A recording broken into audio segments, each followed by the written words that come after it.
I will do whatever I can contribute to the well-being of society.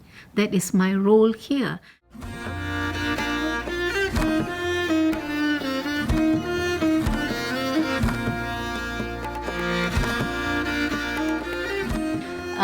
My name is Philomeno Samuel, but I became a Kinera when I came to New Zealand.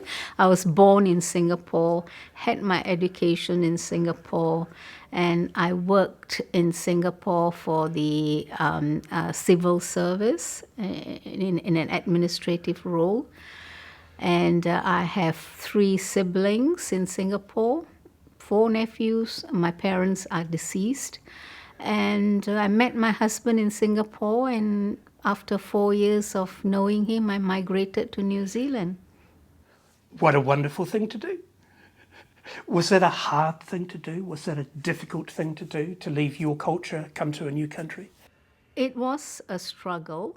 When I met my husband, I decided to come to New Zealand and work in New Zealand first, so that I can adjust to the culture and try it out, whether I will be able to live here. And so I applied for a job, and I got a job as an education support staff for an organization that worked with children with disabilities. I loved the job, and I worked for 7 years and integrated into the culture here. I had struggles because I had to learn to relate to people of different cultures, especially the Kiwi ways, learning the way that they did things. And so that was a struggle for me, yeah. So let us understand that. Yeah. When you say adjusting to the Kiwi ways, how significant was that? I mean, what kind of things? The terms that sometimes they used, and sometimes there is the assumption that when a migrant comes, they would just understand. Like one prime example is bring a plate. What does that mean in my culture? It doesn't mean anything, just to bring an empty plate. You've done that, haven't you? I've done that and learned the hard way, in an embarrassing way. And another a term that is very familiar is how's the going? And you just wonder, hey, I'm not going anywhere.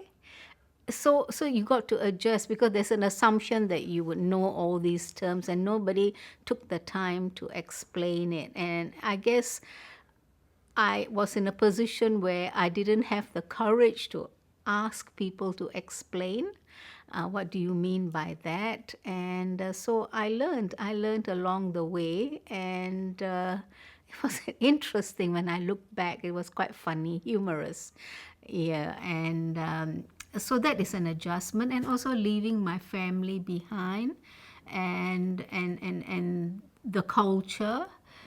Like in Singapore, I can visit my friends, relatives anytime. I can stay the whole day, but not necessarily so here in New Zealand. You normally call, you make an appointment, and you go for afternoon tea, you just leave after that. You don't stay the whole night for dinner, the whole evening. But in Singapore, it's just the hospitalities. You come in the morning, hey, stay for lunch, stay for dinner. You can stay the whole day. So, those are the adjustments that you have to make. Yeah, those are the cultural adjustments. And the English, I had no issues, because in Singapore, English is the first language. But it's the terms that the Kiwis use that I needed to understand. Yeah, and so that was something which I have to learn myself. Yeah. Listening to that, it's actually sometimes the small things that are the most difficult things. Yes, the small things is the nitty-gritty things that sometimes can be quite annoying and irritating. And but when I look back, that experience has enriched me, because I could help other migrants who who struggle the same way, and I can say, look, I understand, and if you don't understand, ask the question, can you explain it to me, because I don't understand what you are saying. So ask the questions and not just be silent and assume that they know that you know what they are saying. So that's where the miscommunication, the misunderstanding comes, and then you get really embarrassed. Yeah. How strong is both the desire and the need to fit in to the culture you're coming to? The sense of belonging, acceptance is very strong, because you want to be accepted, loved in the new place that you have begun your new journey.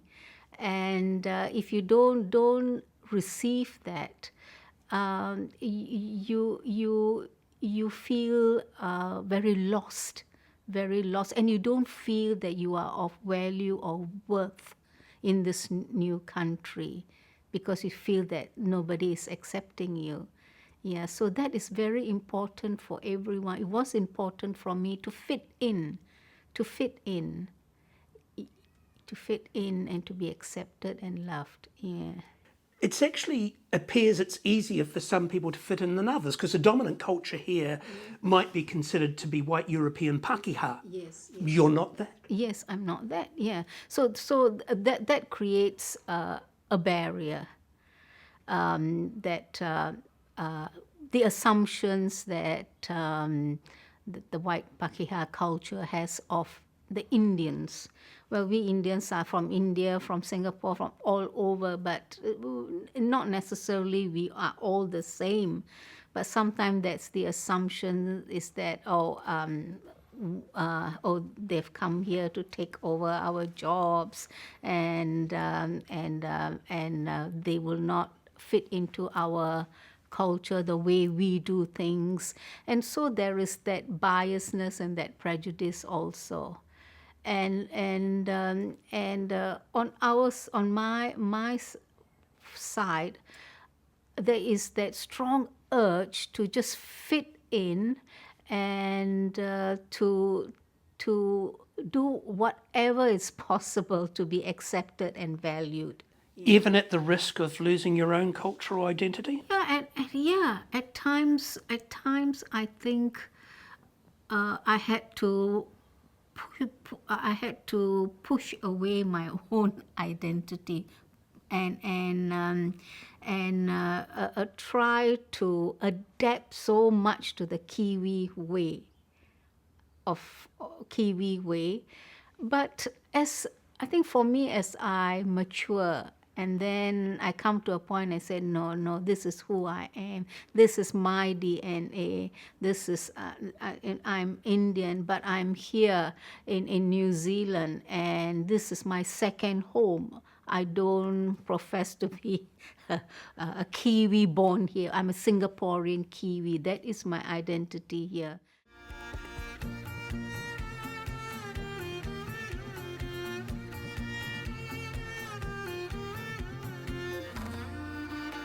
Being in my second home, I will do whatever I can contribute to the well-being of society. That is my role here, and I think I can offer that. I can bring my skills and ability to promote the well-being of humanity and creation, and I think you come to that point. It doesn't come easily. You try to push away your own culture, and you want to adapt because you're on your own here. You want to fit in, you want to be accepted. But then you come to a point and you say, hey, wait, this is my DNA. And it goes both ways. And when people get to know me, when I try to integrate, and then the acceptance, the belonging will come in. That's how my journey was. Yeah. So how are you giving and enriching the society? What are you doing at the moment? I'm very passionate about as we say, unity in diversity. And as a church minister, I want to break down the cultural, religious barriers and see the goodness in everything and bring people together, and not just I'm working towards integration and not just people in all their different ethnic pockets. And that's what I'm passionate about. I'm passionate about inter-religious dialogue, and because I personally feel culture and religion is intertwined. Sometimes it's very hard to divide. So bringing both together, trying to understand, looking for commonality, celebrating difference. Sometimes there is this difference, but just celebrating, acknowledging the difference. And that's what I'm about. Yeah, and that's what I'm passionate about. Yeah. So, to do that within a church context, a Methodist Christian context, what do you have to put front and centre of your ministry then? What kind of words or language do you use? Inclusiveness is one language that we strongly use. Open hearts, open minds, open doors, and that's our philosophy. And also connecting with community. So it's just imagine that the church without walls. So it's the community that the church embrace. So the whole community is like a church for us. It's like the founder of Methodism says, the world is my parish. So it's not just a building. So my dream is, in Aldersgate, no walls, so that you look into the community and embrace that community. Yeah. And so, does that mean a person who is Buddhist, or a person who is an atheist, or a person who is an agnostic, or a person who is a Hindu, or whatever, can still find a place within your church? It can still find a place within our church. There is respect. There is respect for where they come from, where they are at, and we welcome them. We welcome them, as long as our principles are not challenged, which is the inclusiveness, because we embrace every religion. We see the goodness in every religion, and every a person is unique, and we have that. And that is something which we don't want to lose. Like in our church, is a mixture of the LGBT community, and we have people who believe in God. Some believe in the mystery. Some believe there is a being out there. It's not necessarily the way that we think people should believe, which I don't hold on to that. I think there are many pathways that leads to the mystery. Yeah, and so whichever path you choose, as long as it promotes the flourishing and well-being of humanity and creation, that is what I am passionate about. Yeah. So, is there an idea, if you like, that transcends the different belief systems? I think it's the flourishing of humanity and creation, where people, everyone, everyone has the opportunity to lead what I call the abundant life, where all the basic necessities are being met that no one can go without, and that is the common thread. And the environment, the climate change that every religion should be an advocate of, yeah, and the well-being of people, men, women, children, that the basic necessities are being met, where children can play happily with joy and laughter and not be afraid of being attacked. that is what I'm so passionate about, and and I'm working towards. And I think all religious leaders, all religion can come together to promote the flourishing of humanity and creation. Because this is our world. We've only got one shot in life, one shot in this planet, and we are together whether we like it or not. So we are all in together, yeah, on this journey, yeah. Tell me a wee bit about your background, how you grew up. Singapore is a multi-racial, multicultural society, and we don't have any specific religion. I mean, so everybody follows their own conviction and religion, and so I grew up with Hindus, with Muslims, with Buddhists. We just played, we just got along. Until today, I still have my friends in Singapore that when I return, I visit. But during the 1960s, I remember there was a racial riot in Singapore. And at that time, I recall I was in school, the siren went on, and we were all told to go home, and we would just switch off all the lights and be quiet because there was bloodshed. In villages, people were killing. There were some people lost their lives because it was between the Muslims and the Chinese, and so at that time, the Lee Kuan Yew was our prime minister, and he made it. After we came out of the racial riots, and then there was the integration process that took place. And it was during that time, I think I was also influenced by the philosophy that I have now, that every religion has a part to play coming together, because I have seen what had happened. Even though as a child I didn't understand, but we were all told horrific stories and all that, I still remember that. And then the whole integration process, Malays, Chinese, Indians all came together, and in what we call housing estates, we all and we celebrated each other's culture, religious festivals and all that. So that incident had a good outcome out of it till today. It has a good outcome. And so that's where I'm at here. For me, I want that every leaders of religion to come together and to work towards social cohesion, because I think religious institutions are powerful. They are. So they can bring about the changes that's needed, whether it's climate change, whether it's living wage, so that everyone can have an abundant, meaningful life. Looking at New Zealand, are we a multicultural society? Are we that integrated society that you've experienced in Singapore? Not yet.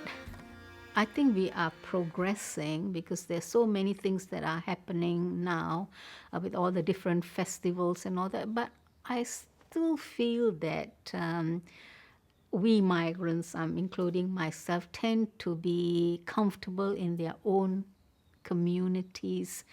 And there could be many reasons behind it. Fear of maybe losing their identity, fear of being judged, and fear of getting to know another culture. Sometimes this goes both ways. Sometimes the Kiwis may be quite, they don't know how to approach a migrant, because they have assumption. The same thing, a migrant maybe find it quite difficult to approach, because we don't know how to break that barrier.